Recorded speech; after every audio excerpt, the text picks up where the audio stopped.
noches, bienvenidos a La Voz Pública. El tema de hoy es arbitraje en el sector construcción, para lo cual tengo como invitado al doctor Cristian Collantes. Cristian Collantes es árbitro nacional e internacional, especialista en arbitraje, derecho de la construcción, concesiones e infraestructura y contratación pública. Además, es abogado asociado en Navarro, Sologuren, Paredes, Grey, Abogados, NPG Abogados. Cuenta con un posgrado en arbitraje comercial internacional y arbitraje de inversión por la American University Washington College of Law y es autor de diversos artículos, así como conferencista sobre temas de su especialidad en diferentes eventos, tanto nacionales como internacionales. Bienvenido, Cristian, ¿cómo estás? Hola, buenas noches, Karen. No sé si me puedes copiar bien el audio. Sí, perfectamente.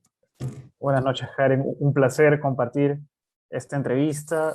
Y en primer lugar, quiero agradecer al Círculo de Arbitraje con el Estado por su gentil invitación para conversar un poco acerca de esta rama especial del arbitraje que son los arbitrajes en el sector construcción. Un placer estar con ustedes. Gracias a ti, Cristian, por haber aceptado la invitación. Bueno, como ya hemos señalado, el tema es arbitraje en el sector construcción. Aquí hemos tenido la oportunidad de entrevistar a diferentes árbitros, tanto nacionales como internacionales, que en su mayoría nos hablan sobre el arbitraje comercial internacional o el arbitraje en contrataciones con el Estado. En ese sentido, ¿puedes decirnos en qué se distingue el arbitraje en el sector construcción de las diferentes ramas del arbitraje, por favor? Sí, claro, te agradezco la pregunta porque en realidad me permite ampliar un poco acerca de por qué se le tendría que dar un trato diferenciado al arbitraje en construcción. Y mira, Karen, para hablar del arbitraje en construcción tendríamos que ir un paso hacia atrás para hablar primero sobre construcción, sobre qué es construcción y por qué es importante, ¿no? Y para eso, como idea base, quiero iniciar señalando que construir es una actividad inherente al ser humano. De hecho, el ser humano, desde que es lo que es, construye. Y eso es historia, no voy a andar en eso en este momento. Pero actualmente diría yo, el contrato de construcción es quizás, después del contrato de compraventa, el más importante, por su importancia dinamizadora dentro de la economía.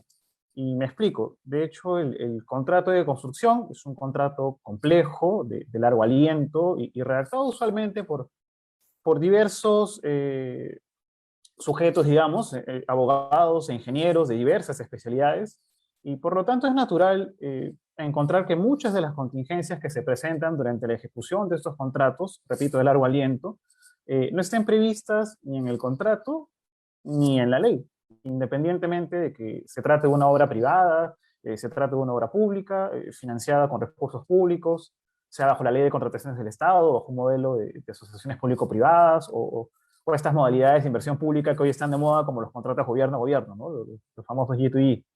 Y tiene sus propias particularidades. De hecho, un contrato de construcción está ejecutado por empresas constructoras muchas veces de diferentes países, con intervención de diferentes profesionales, cada quien con un rol muy particular y objetivos muy específicos, ¿no? Los supervisores, los inspectores, los residentes de obra, con riesgos específicos asignados bajo un sistema de entrega de proyecto, el muy famoso en el sector construcción, el denominado Project Delivery System, que no es otra cosa que la asignación de riesgos de cada uno de los sujetos que intervienen durante el proceso constructivo, llámese propietario, proyectista, constructor, subcontratista, el administrador, el gerente, etc., eh, bajo sistemas especiales de determinación del precio inclusive, ¿no? Los famosos contratos suma alzada, precios unitarios, la administración, etcétera, inclusive con un régimen laboral especial para los trabajadores, ¿no? Y además, entre otras tantas diferencias, por ejemplo, el tema de los procedimientos de entrega, recepción y liquidación de la obra, ¿no? Que lo distinguen de otros tipos de contratos, o de un contrato de obra en general, ¿no? Y entonces, dicho esto, considero yo que el derecho de la construcción es un derecho, digamos, en cursiva, relativamente nuevo en América Latina, pero que tiene una vasta tradición en el common law y por ello surge la denominada lex constructionis, la denominada lex constructionis, que no es otra cosa que la lex mercatoria específica para el tema del sector construcción, ¿no? Y ya con esta intro puedo responder muy puntualmente a tu pregunta, Karen, sobre qué distingue el arbitraje de construcción de otras ramas. ¿Por qué un trato diferenciado? Y mira, existe un reporte no muy lejano, de 2019, de Queen Mary University, que anota como principales notas distintivas del arbitraje en construcción respecto de otros sectores, como energía, medio ambiente, arbitraje deportivo, inclusive, las siguientes notas distintivas, ¿no? La primera es el alto contenido técnico y fáctico que involucra los arbitrajes en este sector, y es que en los arbitrajes en construcción existen muchos hechos involucrados que contar, porque a los árbitros en este sector no les puedes contar un cachito o una historia parcialmente contada, ¿no? Una media verdad. ¿Y esto por qué te lo digo? Por el número de partes involucradas, por la duración del contrato y el tipo de construcción que se ejecuta. Las pruebas son muchas y la historia que contar es amplia, ¿no? No es lo mismo, por ejemplo, construir un colegio, una carretera, o instalar, no es lo mismo instalar un sistema de agua contra incendio en un condominio que un montaje electromecánico en una refinería, ¿no? Por darte ejemplos. Entonces, este dato de amplio contenido fáctico nos lleva a una segunda característica que detalla este reporte, que es la gran cantidad de pruebas que existen en el arbitraje de construcción. Y esto es muy importante porque esta es una especialidad en el que el dicho del demandante o del demandado se reconviene, importa muy poco en realidad, si no está sustentado documentalmente, ¿no? En el arbitraje en construcción hay que acreditar daños, hay que acreditar demora, hay que acreditar improductividad, defectos en la calidad de lo construido. Entonces es vital, en los arbitrajes de construcción se ve.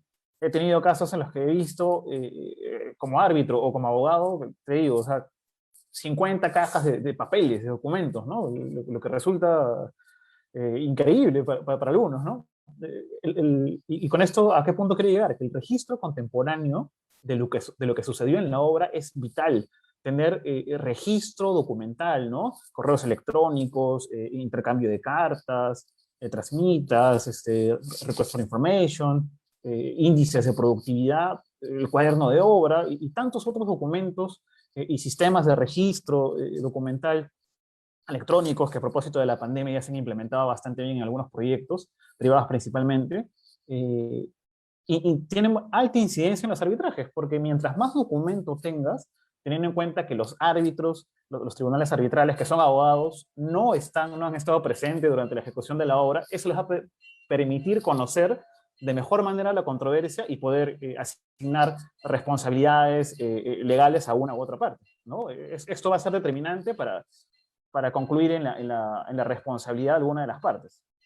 Entre otras razones, ¿no? Entre otras muchas características que señala este reporte del Reino Unido, por ejemplo, los montos en disputa, el número de reclamos que acontecen, que los árbitros no necesariamente sean abogados, tenemos árbitros ingenieros en este tipo de controversia, eh, problemas de acumulación y consolidación en los arbitrajes, ¿no? Teniendo en cuenta la cantidad de partes que usualmente hay en estos contratos de construcción, ¿no? Los consorcios, los subcontratistas, etcétera. Problemas también con la ley aplicable, ¿no? Pero estos son algunos datos característicos que distinguen el arbitraje de construcción de otros sectores. Genial, Cristian, muchas gracias. Ha quedado súper claro. Y bueno, ahora que sabemos qué es el arbitraje en el sector construcción, coméntanos cuáles son las controversias más recurrentes que se ven en este tipo de arbitrajes. Eh, a ver, de hecho, aquí, para responder esta pregunta, entra a tallar otro rasgo característico del arbitraje en construcción que menciona este reporte del Reino Unido que te menciono, y es precisamente la complejidad en las disputas, ¿no? En el sector construcción y en los arbitrajes de construcción, especialmente, existen reclamos únicos que son propios de este sector. Por ejemplo, el reconocimiento de ampliaciones de plazo, ¿no? Con sus respectivos mayores gastos generales, y demás, lo que implica un análisis del cronograma, la línea base, los hitos contractuales y demás, ¿no? También tenemos reclamos sobre reconocimiento adicionales de obra, ¿no?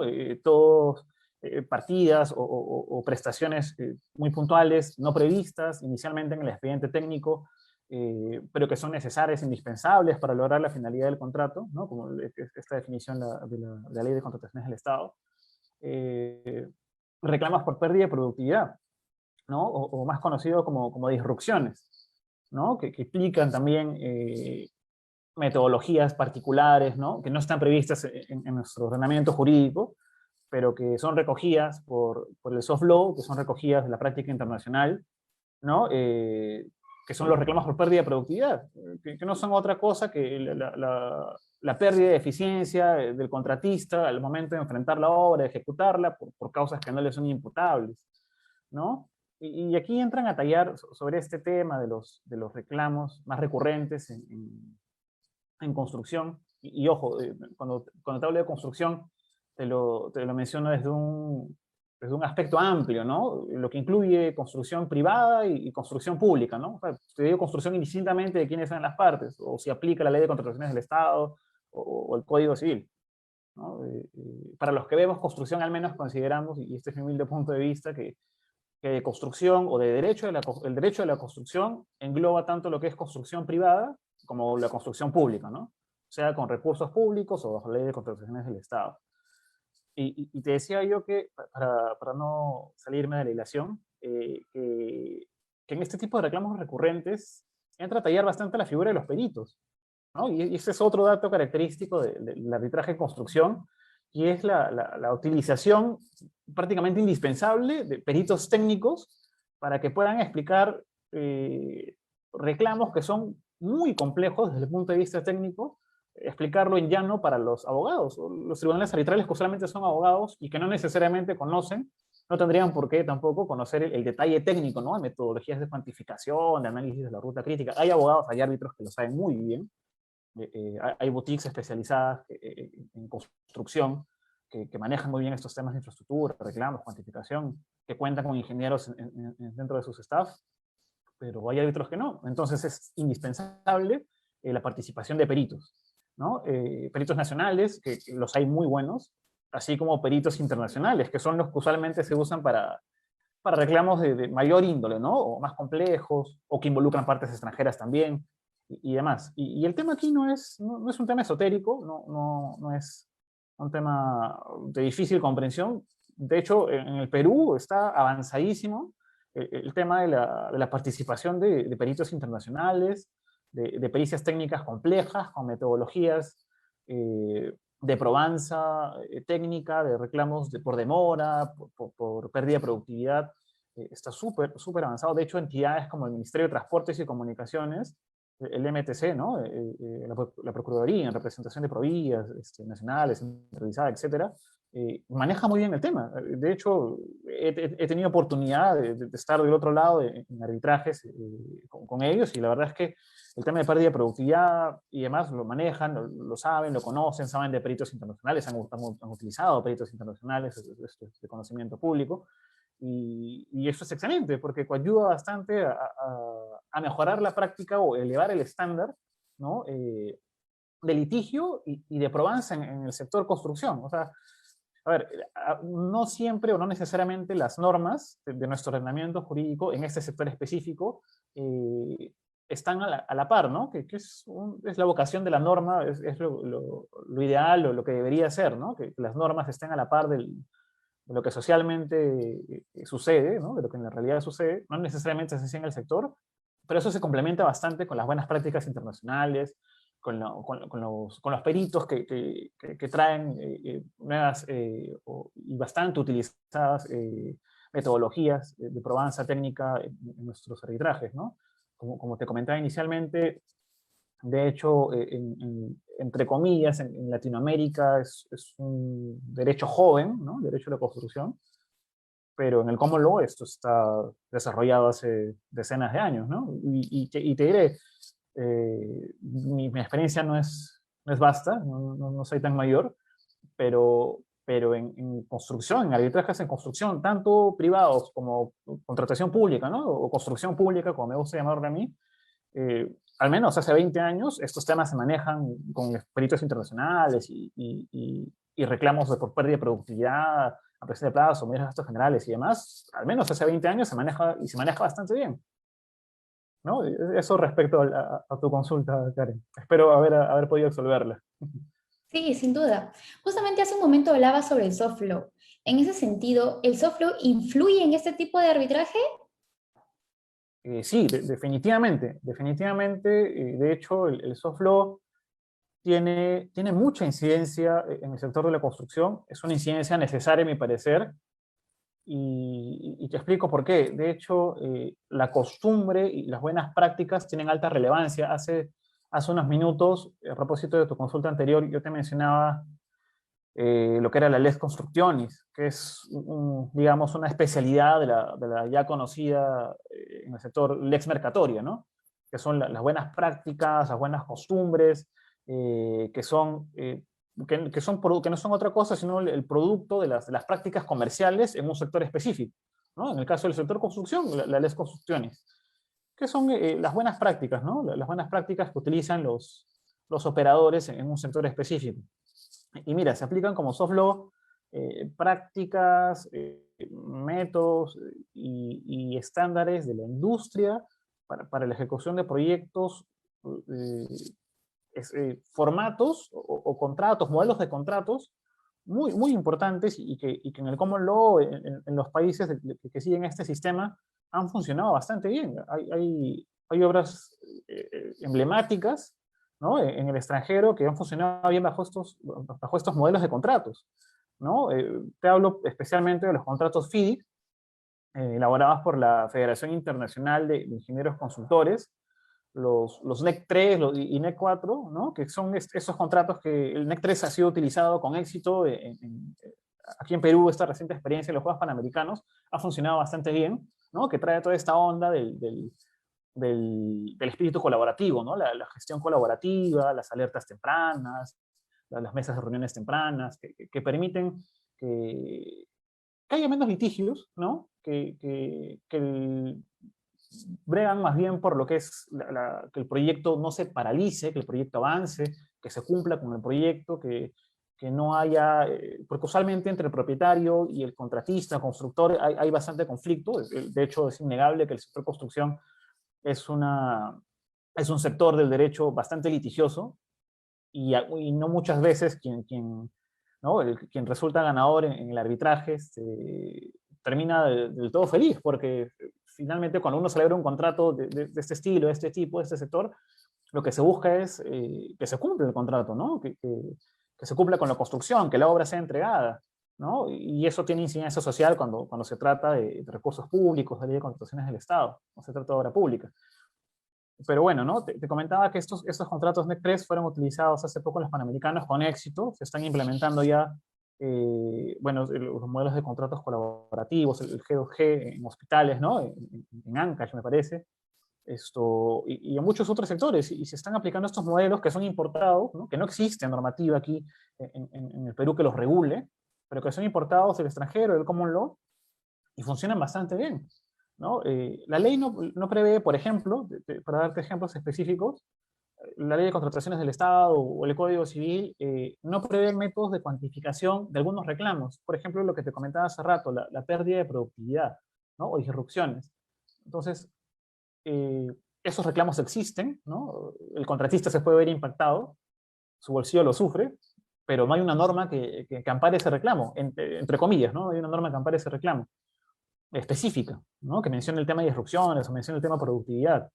Sin embargo, tanto la ley de contrataciones del Estado como el Código Civil permiten la importación o la utilización, mejor dicho, de la costumbre, de las buenas prácticas, ¿no? Entonces, ante este tipo de reclamos, tú te vas al protocolo de Delay and Disruption o en español de demoras y disrupciones, que es un protocolo del Reino Unido, y eso está. Y este protocolo específico te dice qué pasos debes seguir, qué metodologías, te propone 5 o 6 metodologías de cuantificación del daño y demás. Y esto es súper utilizado en nuestros arbitrajes locales, ¿no?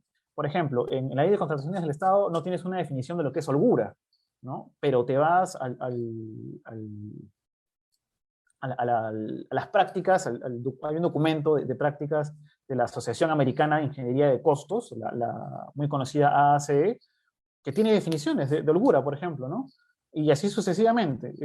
Los ENA, los contratos ENA en Japón, entre otros muchos contratos que no están establecidos en nuestra norma nacional, pero que funcionan muy bien en el extranjero y han sido importados aquí sin ningún problema, ¿no? De hecho, nuestro Código Civil, si nos centramos solamente al ámbito privado, autoriza la recepción de las buenas prácticas en construcción, ¿no?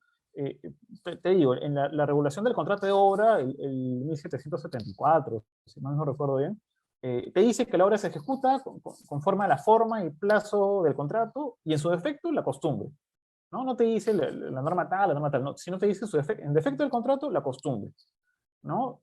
Y en su defecto, y en defecto de la costumbre, todo lo demás. Entonces tienes que para el sector construcción, específicamente para los contratos de obra, el tema del soft law o el tema de la costumbre es muy relevante. Debajo del contrato no está el Código Civil, debajo del contrato está la costumbre, y debajo de la costumbre lo demás, ¿no? Ese es 1774 del Código Civil. Y así tienes, por ejemplo, también en el sector público, ¿no? De hecho, también el sector público reconoce el uso de modelos contractuales de uso estándar internacional. Te permite la utilización del FIDIC, la utilización del NEC 3, ¿no? De otro modo, no hubiese sido posible construir esta infraestructura, este megaproyecto que es el tema de los Panamericanos, ¿no? Hay un decreto de urgencia, no recuerdo yo ya mismo discúlpame el número del decreto de urgencia, pero que prevé o regula, mejor dicho, este tema de los proyectos especiales de inversión pública, ¿no? Bajo estos modelos de contratos estandarizados. Y te dice, no recuerdo el texto exacto, pero te establece expresamente que estos documentos son de uso general en el mercado de construcción. O sea, sí los importa, los recoge y permite su utilización en nuestro país, ¿no? Y sin ir tan lejos, tampoco la propia ley de contrataciones del Estado, mejor dicho, su reglamento, reconoce también expresamente la posibilidad de utilizar modelos contractuales de uso estándar. Me parece que lo dice para la ejecución de contratos de construcción, dice, ¿no? O el uso de modelos contractuales de ingeniería, me parece que señala. Pero también lo recoge expresamente. Entonces, este no es, repito, ¿no? Este no es un tema esotérico, no es un tema de wow, ¿no? Me están trayendo normas extranjeras a una sociedad distinta, que de repente una realidad distinta, ¿no? Que son algunas defensas que vemos que se utilizan usualmente, ¿no? Como otro dato importante en los arbitrajes de construcción. Muchas veces las partes demandadas o afectadas con la utilización de esas normas te dicen, oye, pero tú me estás hablando de normas que no existen en nuestro ordenamiento jurídico peruano y que en consecuencia son inaplicables, ¿no? Entonces se presenta un incidente dentro de los arbitrajes, una discusión precisamente sobre ese tema, ¿no? Si son aplicables o no bajo nuestro ordenamiento, ¿no? La posición personal, ¿no? que manejo es que si son aplicables. Hace un momento señalé, el Código Civil permite, a través del 1774, la aplicación de la costumbre, ¿no? Debajo del contrato. Lo que no esté en el contrato se integra, se complementa supletoriamente con la costumbre. Y en el sector público también acabo de relatar algunos ejemplos, ¿no? que permiten la aplicación del soft law sin ningún problema. Sin ningún problema. Genial. Bueno, ya hemos hablado en sí del arbitraje, pero vayamos a donde es el origen de todo, la cláusula de solución de controversias. En este caso, quiero que nos centremos en la cláusula escalonada. Dime cómo funciona la cláusula escalonada para el arbitraje en sector construcción. ¿Tiene algún tipo de particularidad? Sí, definitivamente otro de los datos que recoge el reporte del Reino Unido que te comentaba en algunas preguntas anteriores. Sí, de hecho las cláusulas escalonadas tienen su particularidad en el sector construcción. Ello va a depender también necesariamente, de hecho, del pacto de las partes materializado en el convenio arbitral, ¿no? A fin de darle importancia a lo que realmente es importante, que es que uno pueda entregar la obra, ¿no? Lo construido, y no necesariamente la controversia. Entonces, por ejemplo, tenemos en los contratos FIDIC, para continuar con el ejemplo anterior, que es FIDIC es la Federación Internacional de Ingenieros Constructores. Estos modelos contractuales estandarizados han previsto en sus cláusulas de solución de controversias, cláusulas escalonadas. Y de hecho, en estas cláusulas escalonadas se tienen que cumplir con diferentes etapas hasta llegar eventualmente al arbitraje. Y aquí resulta bastante importante la figura del ingeniero, porque él es una suerte de- bueno, él es el que se encarga, ¿no?, de las relaciones entre el propietario y el contratista, y muchas veces él es quien toma nota de los reclamos que presenta el contratista, ¿no? Eso como primera etapa, ¿no? Luego el contratista tiene la posibilidad siempre de elevar su conflicto a un dispute board, ¿no? Estas mesas de resolución de conflictos, eh, que también han sido recogidas en nuestra ley de contrataciones del Estado desde hace, me parece que hace 2 modificatorias, ya se estableció, ya está bastante recogido, bastante desarrollado en nuestra legislación local sobre obra pública, el tema de las mesas de solución de conflicto o juntas de resolución de disputa, ¿no? Indistintamente la denominación. De hecho, estas mesas, o dispute board, mesas de resolución de disputas, perdón, se encargan de conocer las diferencias entre el contratista y el propietario sobre diversos temas técnicos que acontecen durante la ejecución de la obra, ¿no? Está conformada por 1 o 3 expertos que resuelven estas controversias. Eh, Dependiendo de la mesa de resolución de disputas que se haya adoptado en el contrato, estas decisiones de los miembros de las juntas de resolución de disputas pueden ser obligatorias o no, ¿no? Y se tienen que cumplir. Pueden funcionar desde el inicio de la obra o bien solamente cuando surja la controversia, ¿no? En el caso puntual de FIC, te decía, para ellos es importante, lo más importante para FIC es que el proyecto no se paralice. Entonces, con un dispute board previo al arbitraje, lo que se hace es ciertamente dar certeza de que la obra no se va a paralizar. La mecánica, la dinámica de estas cláusulas escalonadas es resolver tempranamente las disputas, ¿no? Esta cláusula escalonada permite ir resolviendo anticipadamente la controversia, una suerte de filtros, ¿no? Para que al final solamente llegue al arbitraje lo realmente importante o únicamente lo irreconciliable entre las partes. Y esto tiene sus ventajas, ¿no? Si te das cuenta, se va limpiando la cancha, digamos, y a diferencia de lo que ocurre con los arbitrajes, eh, en el que, por ejemplo, ¿no?, conforme van surgiendo controversias en los arbitrajes, y si entramos a manera de ejemplo los arbitrajes en obra pública, eh, van surgiendo controversias durante la ejecución del contrato, y usualmente si tú no tienes esta cláusula escalonada, o de mesas de resolución de disputas, van, se van sometiendo a arbitraje las controversias que van surgiendo, y ¿qué sucede? Que por cada controversia que tiene el propietario y el contratista, esto, se va instalando un tribunal, ¿no? Tienes 5 controversias diferentes y tienes 5 tribunales arbitrales.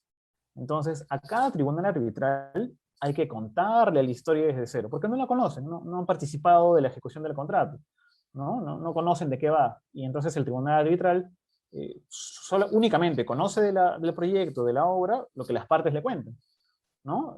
Y podría suceder también, imaginemos, ¿no? Controversias de ampliación de plazo.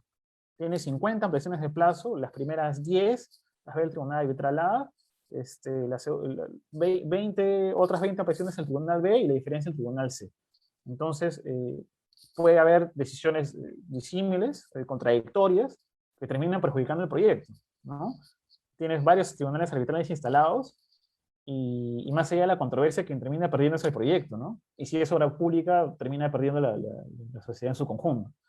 Entonces, mientras se discuten estos temas, la obra queda paralizada. Entonces, sí es importante tener este tipo de cláusulas escalonadas. En el sector construcción se usan muchísimo. Y no solamente el tema de speedboard, también está, bueno, el tema de la conciliación, ¿no? La conciliación, la mediación, el tema de no específicamente a veces te dicen mediación o conciliación, pero te dicen, oye, las partes, en caso surja una controversia, esta cláusula de estilo, en caso surja una controversia entre las partes, tienen un plazo de 30 días para llegar a una solución de común acuerdo, una solución amigable, o tienen la obligación, te dice, esta obligación de medios, ¿no? Tienen la obligación de intentar llegar a un acuerdo amigable, ¿no? Entonces, muchas veces la parte afectada se salta esa etapa, ¿no? Se salta esa etapa, y en el arbitraje lo primero que hace la parte demandada es controvertir un tema de jurisdicción, ¿no? Si el tribunal es competente o no, por haberse incumplido la cláusula escalonada del convenio arbitral. Y esto es muy importante. Hay muchas controversias que se caen por este tema, por el cumplimiento, ¿no? Hay mucha doctrina también sobre ese tema, internacional en temas de construcción, ¿no? En los que, por ejemplo, ¿no? Para seguir el hilo de este ejemplo, eh, la parte reclamante o demandante no, se salta esta etapa de la cláusula del acuerdo amigable y cuando le impugnan, ¿no? O surge este tema de controvertir la jurisdicción por un tema de no haber cumplido el convenio arbitral, muchas veces, y esto te hablo del arbitraje internacional, el demandante señala que en buena fe ya hizo los mejores esfuerzos para poder cumplir o para tratar de llegar a una solución amigable, ¿no? Y resulta inviable, tanto que la otra parte ha sabido que su posición es irreconciliable, y obligarme a suspender el arbitraje o retrotraer todo al momento de la negociación amigable, ¿no? Mucho va a depender el tema de la redacción en el convenio arbitral, ¿no? Por eso es importante la guía de un abogado, porque muchas veces el podrá, ¿no? O el deberá te marca la diferencia si se trata si se tiene que cumplir sí o no, sí o sí. Entonces, muchas veces hay que ver si es que se llega a satisfacer el interés, si es que se cumple o no con esta cláusula, si en buena fe es imposible cumplirla, ¿no? Son muchos factores, pero sí, la recomendación en proyectos del sector construcción es precisamente establecer estas cláusulas escalonadas, ¿no? Es más o menos lo que sucede en el sector. Gracias, Cristian. Bueno, me ha parecido muy interesante todo el tema que nos has contado hoy. Hemos aprendido mucho sobre arbitraje en el sector construcción. En ese sentido, te agradezco mucho que hayas aceptado la invitación y quisiera que nos des tus conclusiones finales referente a las buenas prácticas que se deben dar en ese tipo de arbitrajes. Sí, muchas gracias, Karen. Bueno, como te comentaba hace un momento, ¿no? Tengo alguna experiencia muy menor en realidad en estos temas. Siempre he visto estos temas. Antes trabajé en el OCE, en el Ministerio de Transportes, bueno, ahora para NPG Abogados, que es desde el otro lado, ¿no? Del lado privado. Y siempre he visto estos temas de arbitraje en contratación pública, arbitraje en construcción. Y te diré que he visto que el tema se ha evolucionado bastante. Ha evolucionado bastante. Se han importado muy buenas prácticas. El Estado, desde el Estado se ha hecho un gran trabajo, me parece, en promover las buenas prácticas, en promover el desarrollo en infraestructura, a partir de aperturar, ¿no? Nuestro ordenamiento jurídico y permitir la utilización de contratos estandarizados extranjeros y demás que funcionan muy bien y que permiten destrabar muchas cosas, ¿no? He visto muchas publicaciones recientemente, muchos eventos en los cuales se habla de los contratos colaborativos, ¿no? De cooperar, ¿no? De la cooperación, de las alertas tempranas, es lo que está de moda ahora. Y, y quizás la única acotación que yo podría hacer es que más allá de las normas que se puedan importar, de las mejores prácticas que se puedan promover, de los cursos que uno pueda llevar, de las especializaciones que uno pueda tener, más relevante que eso, creo yo que es el cambio, ¿no? El cambio de chip en la mentalidad de todos los operadores en el sector construcción, los contratistas, los propietarios, los procuradores, los abogados de ambos lados, los peritos, eh, todos los que están involucrados en el sector, eh, si es que cambian su chip, ¿no? De la rigidez a veces de las normas, de la litigiosidad, y más bien tratar de seguir, ¿no? Este espíritu colaborativo que no es en realidad un tema que haya aparecido en nuestro ordenamiento recién a partir de los contratos NEC, de los contratos colaborativos, de GOG y demás, ¿no? Hace algunos días conversando con un amigo, le decía, ¿no? Todo el mundo habla de los contratos colaborativos, ¿no? De la cooperación.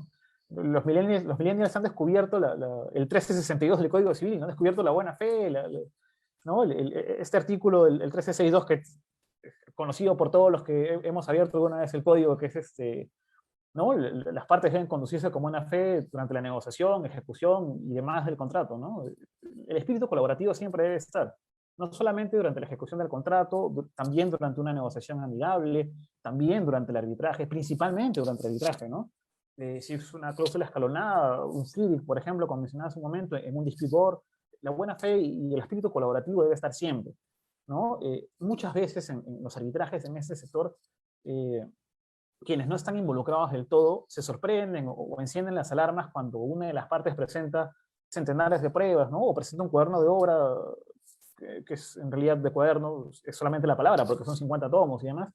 Y eso es normal en la práctica, ¿no? Mientras más pruebas tengas, mientras más registros tengas, mientras mejor puedas, de manera más completa, puedas acreditar tu posición, tu verdad, eso va a coadyuvar a que el tribunal resuelva con forma de derecho, resuelva atendiendo a los hechos, ¿no? Más allá del derecho, en una obra pública, en una obra privada, lo que interesa son los hechos, ¿no? Lo que interesa es que se pueda beneficiar el proyecto, que la construcción se entregue completa, ¿no? Y que en el caso de obra pública la sociedad pueda disfrutar de esa infraestructura. Entonces, más allá de las normas, de las buenas prácticas, de los modelos, del FIL, del NEC, del ENA, del G2G y de todos los acrónimos, de todos ¿no? de todas esas frases bonitas, lo importante en realidad es que todos los operadores en el mercado, en la industria, en la construcción, rememos para el mismo lado. Esa es mi reflexión final, y creo que con mucha mayor razón en el contexto actual delicado en el que estamos, ¿no? Creo que el sector construcción tiene muchísimo que aportar. Las cifras de lo que aporta el sector construcción, si uno ve las cifras de CAPECO, del MEF, lo que aporta el sector construcción en masa laboral, ¿no? Y aporta el PBI es muchísimo. Entonces, cuidemos el sector y defendámoslo desde todos los frentes posibles, desde el derecho también. Esa es mi última reflexión, querida Karen. Muchas gracias, Cristian. Bueno, gracias a todos los que nos han acompañado en la entrevista de hoy y nos vemos el próximo domingo en una nueva edición de La Voz Pública. Gracias. Un fuerte abrazo. Gracias, Karen. Hasta luego.